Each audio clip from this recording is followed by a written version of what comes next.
బట్టి మనం ధన్యులు ఈ లోకంలో. అంచేత ఈ కుమారుని బట్టి మనం బాధపడనవసరం లేదు, కానీ దేవుడు ఆశీర్వదించాడు. అంచేత దేవుని కృప ఎటువంటిదంటే ఆయన మరలా తిరిగి రాబోతున్నాడు. ఏ సమయంలో వస్తారో ఎవరికి తెలియదు.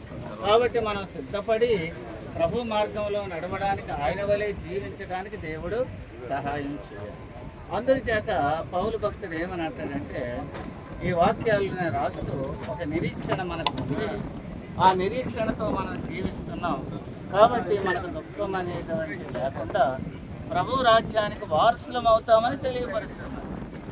అంచేత ఈ మాటల చేత మీరు ఒకరినొకరు ఆదరించుకునడి అన్నాడు, ఈ మాటల చేత.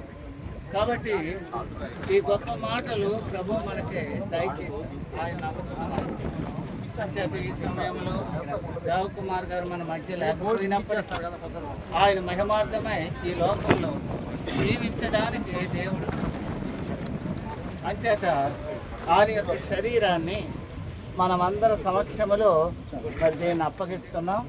దేవుడి వాక్యాన్ని మన వెలుగులో దీవించగాక. ప్రార్థన. ఏ పేరు?